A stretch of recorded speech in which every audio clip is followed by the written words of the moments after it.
안녕하십니까. 2월 22일 월요일 말씀 묵상 함께 시작하겠습니다. 다시 새 한 주가 시작됩니다. 하나님께서 하루하루 살아가는 우리 모든 삶을 다 살펴보시고 그 가운데 임재하시고 도와주신다는 것을 체험하며 살아가게 됩니다. 주님께서 어떠한 어려움을 우리에게 허락하신다 하더라도 그럼 주님께서 우리에게 어려움을 허락하실 때도 있죠. 하지만 그럼에도 불구하고 하나님은 영원히 우리를 버리지 아니하시고 반드시 다시 일어날 힘을 주시고 그것을 통해서 우리가 한층 더 성장하게 하신다는 사실을 우리 이 시간마다 때마다 정말 느낄 수 있는 모두가 되었으면 좋겠습니다. 오늘 말씀은요, 사도행전 12장 20절에서부터 25절까지 말씀인데요.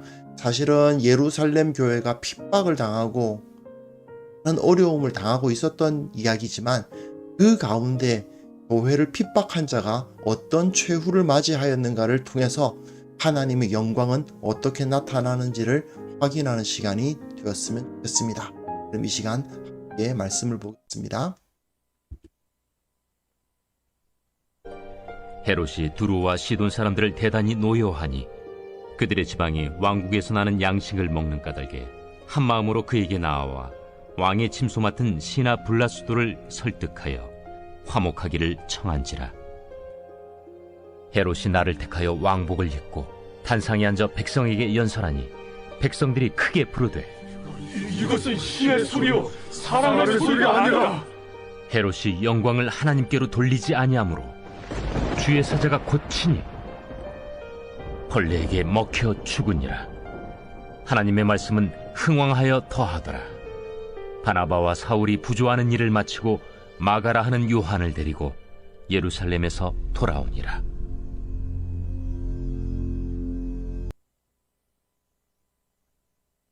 네, 우리가 지금 사도행전의 일부라고 할 수 있는 1장부터 12장의 마지막 부분을 살피고 있습니다. 이것으로서 사도행전은 첫 번째 능선을 끝냅니다. 그리고 13장부터 끝장까지가 2부라고 할 수 있는데요.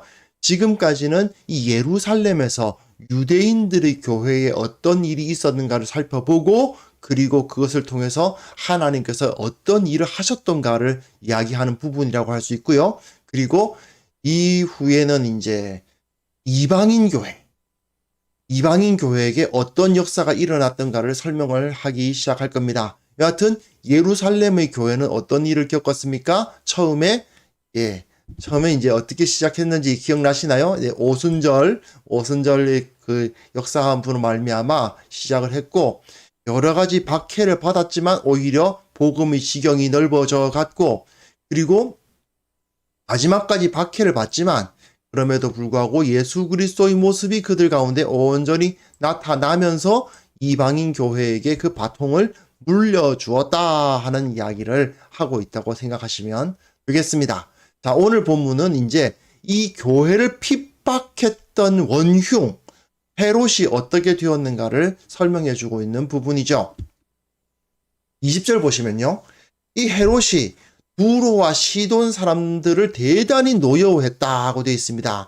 그러다 보니까 그 지방이 그들의 지방이 두로와 시돈 사람의 지방이 왕국에서 나는 양식을 먹는다. 왕국이라는 말은 헤롯이 다스리는 그 지역의 양식을 먹는다는 뜻이에요. 그러다 보니까 이거 안 되겠다 하고 한 마음으로 그에게 헤롯에게 나와 왕의 침소 맡은 신하 블라스도를 설득하여 화목하기를 청한지라. 뭐 때문에 헤롯이 이 두로와 시돈 사람들에게 노여워했는지는 잘 안 나타나는데 글쎄요, 아첨을 잘 못했을까요? 여하튼 이제 문제가 생기니까 아무래도 이 헤롯을 높여줘야 되겠다, 헤롯의 비위를 맞춰줘야 되겠다라는 생각이 들은 모양입니다. 그래서 사람들이 와서 화목하기를 어쨌든 이제 그 조약을 맺는 거죠. 그래서 그들 가운데 관계 개선을 위해서 노력을 합니다. 자, 한번 보시면요. 여기가 가이사랴예요. 자, 여기가 갈릴리 지역이거든요. 여기 조그맣게 이 이스라엘 지도가 나오는데 조그맣게 잘 안 보이실 것 같아요. 이 이 지역이 갈릴리, 그러니까 이스라엘 북쪽에 있는 갈릴리 지역이고, 그리고 여기가 가이사랴, 이제 헤롯이 사는 왕궁이 있는 곳입니다. 그 위에 이제 두로와 시돈이 있는 거예요. 현대, 이제 여기 프톨레마이스라는 도시도 상당히 중요한 도시로 나타나는데요. 현대 지도를 살펴보면 조금 더 잘 안 보이긴 하죠. 조금 넓었습니다. 여기가 가이사라면 여기에 프톨레마이스가 있고요. 그리고 이제 두로가 여기에 두로, 시돈, 그리고 베이루트가 여기 있어요. 베이루트라고 어디 굉장히 유명한 도시죠. 이런 지역입니다. 자, 옛날 지도로 좀 돌아가 봐서요. 이 두로와 시돈 지역은 여기가 다 보아도 아시겠지만 여기가 산맥이거든요. 그러다 보니까 그 농토가 넓질 않습니다. 그래서 원래 임업, 그러니까 나무들은 참 많이 자라는데 레바논의 백향목 여기가 다 이 지역 아니겠습니까? 그러니까 나무들은 좋은 나무들이 많이 자라는데 이 곡식들이 잘 안 나니까 대부분 곡식들은 수입해서 먹는단 말이죠. 그 대신 이 지역은 옛날부터 무역이 굉장히 발달했던 곳입니다. 그러니까 돈은 많아요. 나름대로 부유하고 나름대로 풍요롭게 살고는 있는데 갑자기 여기 저 가이사랴에 있는 헤롯 아그리빠 왕이 여기하고 좀 이제 좀 사이가 안 좋아지는 겁니다. 그러니까 뭐 때문인지 정확하게 모르겠지만 어쨌든 사이가 안 좋아집니다. 그래서 어떻게 해요? 곡물 안 줘. 그럼 여기서 어떻게 되겠어요? 곡물 가격이 뛰겠죠. 이 상황에서 이 사람들이 물론 다른 데서 곡물을 사올 수도 있겠지만 바로 이 밑에서 곡물을 사오는 것하고 먼 곳에서 곡물을 사오는 것은 다르지 않겠습니까? 그러니까 이 사람들이 이 헤롯 아그리빠라는 사람을 비위를 맞추기로 결정을 한 거죠. 보면 그래서 헤롯이 나를 택하여 왕복을 입고 단상에 앉아 백성에게 연설을 합니다. 조약이 맺어진 거예요. 조약이 맺어져서 두로 시돈 사람들이 이제 모아놓고 그래서 연설을 딱 하니까 백성들이 크게 부르되 사람들이 와 그냥 보는데 칭찬합니다. 이것은 신의 소리요 사람의 소리가 아니라. 야 대단하죠. 야 거의 신적인 수준의 연설을 한다. 이 시대는 워낙에 또 연설이라는 것이 되게 중요했던 시절이니까 나름대로 굉장한 칭찬을 받았습니다. 하지만 헤롯이 영광을 하나님께로 돌리지 아니함으로 주의사자가 고치니 벌레에게 먹혀 죽었다. 얼마 못 살고 죽었습니다. 이게 뭔가 하면요. 이 헤롯 아그리빠 1세의 인생을 한번 살펴보시면 이해하실 수 있습니다. 제가 이 사람이 어떻게 살았는지에 대해서 나름 열심히 산 사람이에요. 한 54세 정도 주전 10년에 태어나서 또는 주전 11년이라고 보는 경우도 있고요. 어쨌든 그쯤에 태어나서 이제 주후 44년까지 산 사람인데요. 어려서 아리스토플루스가 할아버지 헤롯 대왕에게 죽습니다. 그래서 로마로 보내져요. 이거 한번 그림 왔다 갔다 하면 좀 어지러우시겠지만 이 아게도아랑 좀 왔다 갔다 하면서 설명드릴게요. 자, 헤롯 대왕입니다. 헤롯 대왕. 아기 예수님 죽이려고 했던 그 사람이에요. 이 사람이 근데 아내가 무지하게 많습니다. 지난 금요일에도 제가 이 그림 보여드렸습니다만은 아내가 하나, 둘, 셋, 넷, 다섯, 그 외에 5명, 10명의 아내를 두고 더 있었을 수도 있죠. 어쨌든 아내가 있는데 아내가 많고 아이들이 많으니까 어떤 일이 벌어집니까? 그 아들들 가운데서 권력 다툼이 일어나게 되는데 이 헤롯 대왕이라는 아저씨 절대로 자기 권력에 도전하는 것은 봐주지 않습니다. 그래서 아마 이 아리스토블루스라는 아들이 이 마리암네에게서 난 아리스토블루스라는 아들이 되게 잘난 아들이었나 봐요. 그래서 죽여버립니다. 그리고는 그 아리스토블루스에게서는 지금 오늘 이 본문에 나오는 헤롯 아그리빠 1세가 있고 헤로디아라는 딸이 있는 거예요. 이 헤로디아 굉장한 여자죠. 자, 이 헤롯 대왕에 의해서 아리스토블루스는 죽었어요. 그리고 그 아들은 어디로 보내느냐?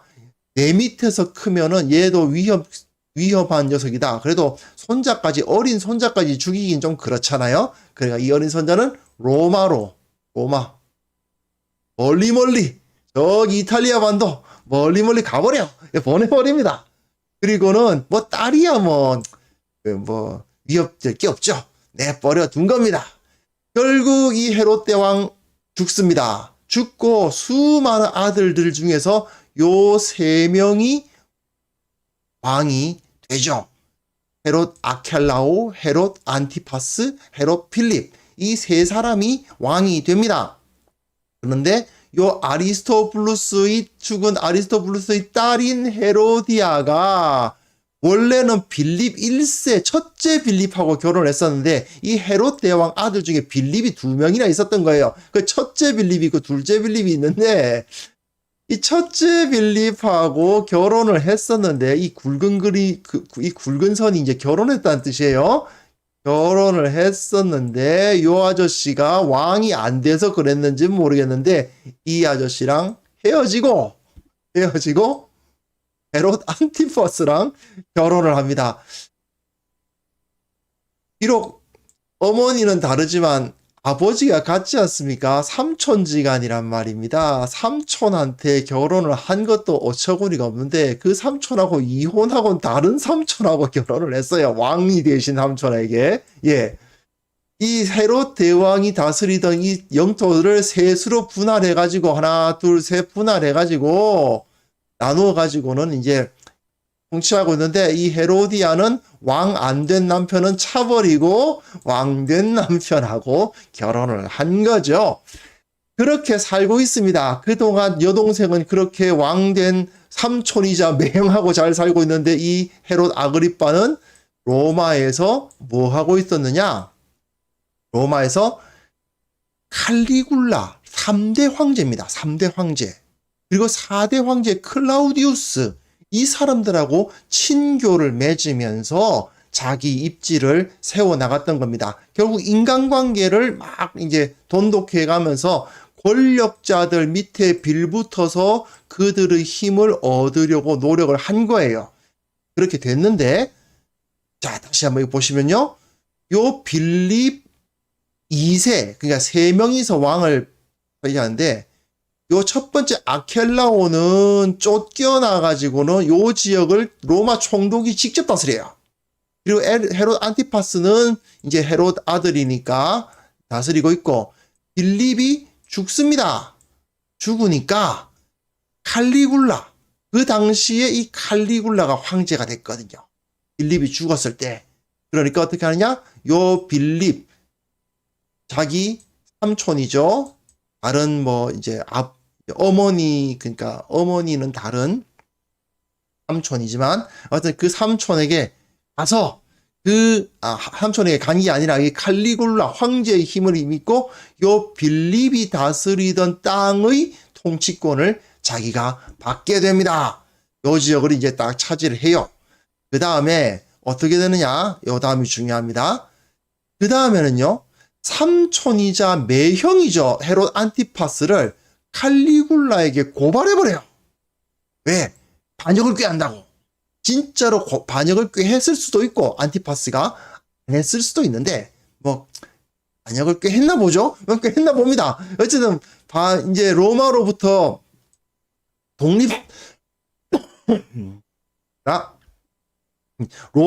독립하겠다는 어떤 반역을 꾀했는지 모르겠는데, 그렇게 하니까 헤롯 안티파스를 고발해버려요. 고발해버리면 어떻게 됩니까? 그 헤롯 안티파스랑 결혼한 게 누구예요? 자기 친여동생 헤로디아 아닙니까? 하지만 친여동생 헤로디아까지 묶어서 그냥 갈리아 지역으로 보내버립니다. 그리고 이 두 사람은, 안티파스와 헤로디아는 갈리아에서 죽어요. 즉 자기 여동생하고 결혼한 매형을 고발해가 쫓아내버리고, 자, 그 다음에 요 땅까지, 이 헤롯 안티파스가 차지하던 땅까지 먹습니다. 그래서 요 두 땅을 딱 씹어 먹죠. 대단하지 않습니까? 아무것도 아니고 로마로 유배가다시피 자기 아버지가 죽고 로마로 유배가서 거기서 살다가 거기서 이제 황제 되는 사람들하고 사바사바를 잘해가지고 힘을 얻어가지고 이 황제한테 잘 보여서 죽은 삼촌 땅 먹었다가 다음엔 또 자기 매형인 삼촌을, 매형인 삼촌 좀 이상하네. 어쨌든 매형인 삼촌을 고발해가지고, 그래가지고 결국 이 두 땅을 다 집어먹고, 뭐 여동생이고 뭐고 뭐 그냥 날려버리고 이렇게 된 거죠. 그렇게 한 다음에 어떻게 하느냐. 칼리굴라가 근데 암살을 당해요. 제3대 칼리굴라는 몇 년 못 다스리거든요. 그러니까 칼리굴라를 암살한 사람들은 로마를 공화정으로 돌리려고 합니다. 즉 황제가 없는 공화국으로 만들려고 하는 세력이 나타나는데, 이때 이 헤롯 아그리빠가 힘을 써서 제4대 황제라고 할 제4대 황제인 클라우디우스가 4대 황제로 즉위할 수 있는데 공을 세워요. 원래 어릴 때부터 칼리굴라와 이 클라우디우스하고 클라우디우스 이 사람들과 친교를 잘 맺어놨단 말입니다.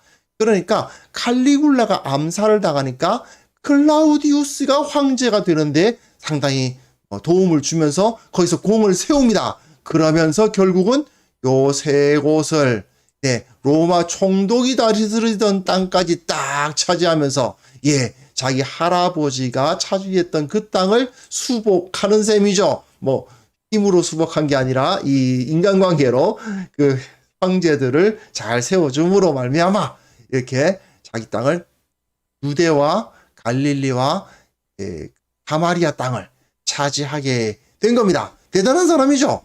그렇게 하고는 힘을 딱 얻고는 이제 이 두로와 시돈 이것들이 마음에 안 든다 이거죠. 곡물 수출 금지 이래 보니까 또 그쪽에서 사람들이 와가지고 싹싹 막 그냥 싹싹 빌지 않습니까? 얼마나 좋습니까? 그러니까 그 앞에서 이제 연설을 쫙 하니까 사람들이 그 앞에서 그냥 아첨을 하는 겁니다. 이것은 신의 소리다. 사람이 이런 말을 할 수 없다. 진짜 신적인 존재다. 이러면서 막 띄우는 거죠. 그런데 이 일이 어떤 일이 이게 언제냐? 이 세 지역을 다 차지하게 된 때가 언제냐? 41년입니다. 41년. 그런데 44년에 죽어요. 3년 조금 채울까 말까 하고는 죽습니다. 요세푸스라는 이 신학자가 신학자가 아니고 역사학자가 있는데요. 이 요세푸스라는 사람은 사실은 유대인이었지만 로마가 유대 이 지역을 쳐들어올 때 로마에게 항복하고 오히려 로마에게 부역한, 우리나라로 따지면 그 이완용 같은 사람인데, 그 사람이 유대 지역의 역사를 기록한 게 있거든요. 그래서 요세푸스의 유대 전쟁사 이런 책들은 되게 이 중요한 신학적인 가치를 가지고 있는 책인데, 요세푸스라는 사람에 의하면 그 사람이 5일 동안 심한 복통을 앓다가 죽었다라고 기록되어 있고, 그리고 이 누가는 이 사람이 하나님의 사자가 쳐서, 그렇죠? 하나님의 사자, 주의 사자가 쳤다는 것은 쳐서 넘어뜨렸다 이 말이에요. 그래서 굉장히 센 표현입니다. 그러니까 베드로가 칼을 뽑아서 그 예수님을 잡으려는 사람을 쳐서 귀를 잘라버리잖아요. 그 쳤다 이런 때 쓰는 바루쏘라는 단어를 사용하고 있는데, 딱 치니까 벌레에게 먹혀 죽었다라고 되어 있죠. 벌레에게 먹혀 죽었다. 또는 5일 동안 심한 복통을, 이유를 알 수 없는 심한 복통을 앓다가 죽었다. 이렇게 파란만장하게 살아왔는데, 그렇지 않습니까? 이렇게 파란만장하게 참 잡혀가지고 어려서 로마 가가지고 칼리굴라, 클라우디우스 이 사람들하고 친교를 맺으면서 열심히 해가지고 자기 삼촌 쫓아내 가면서, 자기 여동생의 남편이지만 알짤없이 그냥 쫓아내 가면서, 그죠? 이렇게 열심히 살아와서 결국은 자기 할아버지가 차지했던 그 땅을 딱 차지하고 왕이 되었나라고 의기양양했는데 3년도 못 있다가 죽었습니다. 그게 헤롯 아그리빠입니다. 자, 한번 생각해 보십시오. 이게 바로 인간의 모습이군요. 인간의 권세란 게 이런 겁니다. 그에 비해서 어떻습니까? 하나님의 말씀은 흥왕하여 더하더라. 저들이 이 헤롯 아그리빠가 핍박했던 교회에서 하나님의 말씀은 흥왕하여 더해요. 헤롯 아그리빠는 자기가 엄청나게 그 각종 술수와 인간관계와 자기 뭐 나름대로 능력도 있었겠죠. 능력 가지고 자기가 그 지역을 다 차지했지만 결국은 하나님의 권세 앞에 3년도 더 못 버티고 바로 죽지 않습니까? 이게 바로 우리에게 보여주는 하나님의 섭리인 것이죠. 여기서 누가는 자, 세상 왕은 저렇게 끝났다. 하나님의 말씀은 흥왕하여 더하더라. 이게 이제 누가가 아주 전형적으로 단락 나눌 때 자주 쓰는 표현이죠. 이렇게 하면서 세상은 저렇게 망했지만 하나님의 나라는 계속해서 승리하였다 하는 이야기를 하고 있는 것입니다. 그리고 다음 번으로 넘어가요. 바나바와 사울이 구조하는 일을 마치고 어디에서요? 예루살렘에서. 그리고 마가라 하는 요한을 데리고 예루살렘에서 돌아오니라. 어디로요? 안디옥으로죠. 안디옥으로 돌아갔다는 이야기입니다. 근데 마가라 하는 요한 어디서 본 것 같지 않습니까? 네, 베드로가 천사의 힘으로 그 감옥에서 풀려나서 찾아간 집이 이 마가라 하는 요한의 어머니 마리아의 집이죠. 예. 이 마가라 하는 요한이 예루살렘에서 안디옥으로 옮겼다라는 것은 이 마가라 하는 요한 집이 어떤 집입니까? 교회가 있던 집이에요. 그죠? 교회가 있던 집입니다. 이 교회가 있던 집의 주인인, 주인은 자기 어머니지만 어쨌든 이 사람이 예루살렘에서 안디옥으로 옮기는 모습을 보여주면서 이제 하나님의 역사가 예루살렘이 아니라 안티옥을 통해서 더 크게 나타나게 될 것을 보여주는 겁니다. 물론 그동안에 예루살렘에선 아무 일도 없었느냐? 그러지는 않았겠죠. 하지만 이제 하나님의 그 복음의 바통이 안티옥으로 넘어가는 것을 여기서 나타내면서 이제 13장을 기대하게 하는 표현을 써주고 있는 거죠. 자, 이 헤롯 아그리빠라는 사람의 모습을 보면서 어떤 생각이 드십니까? 참, 그 당시만 해도 좀 부러움의 대상이 됐을 것 같고요. 그 파워가 세다 보니까 두로와 시돈, 그 지역에 정말 부유했던 그 사람들이 그 앞에서 설설 기지 않습니까? 나름대로 그 앞에서 잘 보이지 않으면 안 되겠다. 그러니까 그 사람이 연설을 하니까 신의 소리다 이러면서 아첨을 하고, 그러니 어떻게 보면 인간적으로 보면 부러운 사람일 수도 있겠죠. 하지만 그 사람이 진정으로 기쁨과 풍요를 누리고 있었을 것인가? 그건 아무도 모르는 것입니다. 물론 그렇게 열심히 살아서 나름대로 그 권력을 회복했는지 모르겠지만 결국은 그 내면은 그러니까 죽어가는 모습처럼 벌레가 먹어 죽어가는 것과 마찬가지의 현실을 그런 살아가고 있었다는 것을 생각해 볼 수 있거든요. 결국 이 세상에서 아무리 유명하고 아무리 돈이 많고 아무리 권력이 세도 결국 하나님 앞에서는 아무것도 아닙니다. 그 어느 누구도 하나님보다 클 수 없고 하나님의 통치를 인정하지 않는 한 그는 강할 수도 없고 클 수도 없다는 것을 이 시간 우리가 확인해야 됩니다. 이 헤롯 아그리빠라는 사람, 하나님께 영광을 돌리지 아니하고 자기가 잘난 척했습니다. 인간적으로 생각해보면 그렇겠죠. 로마로 그렇게 막 그냥 유배 가가지고 거기서 어떻게 보면 거의 그 사람 자기가 생각하기로는 거의 바닥에서부터 시작한 거 아니겠습니까? 하지만 그렇게 열심히 살아서 내가 이제 왕이 됐다. 이제 50살에 이제 할아버지가 통치했던 그 지역을 내가 다 회복했다. 좋죠. 하지만 3년 있다 죽습니다. 그게 인간이에요. 모든 것이 다 하나님의 손 안에 있고 다 헛되고 헛된 것에 불과한 것입니다. 그런데 인생이 그런 거라는 사실을 사람들이 모르는 거죠.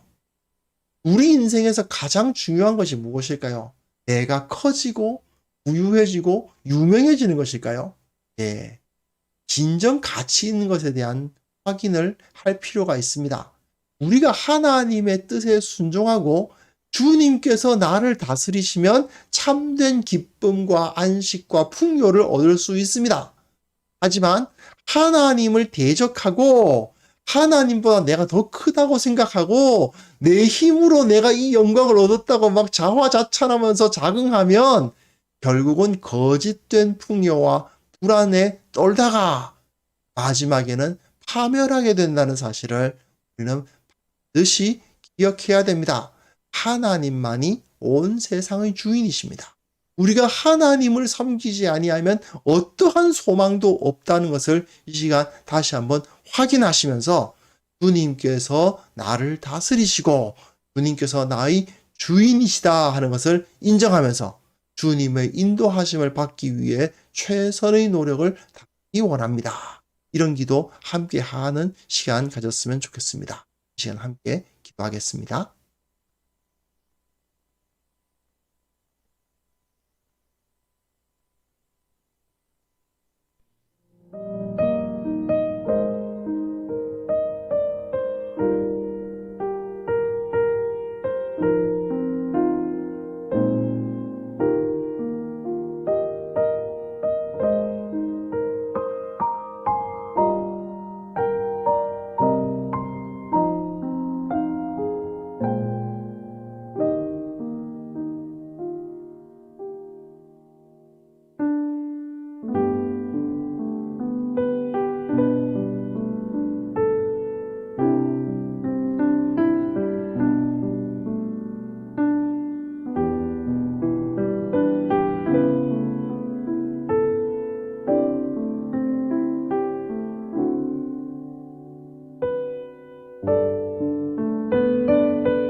하나님 아버지, 주님께서 온 세상을 다스리시고 온 세상을 통치하신다는 사실을 이 시간 재확인할 수 있게 하여 주옵소서.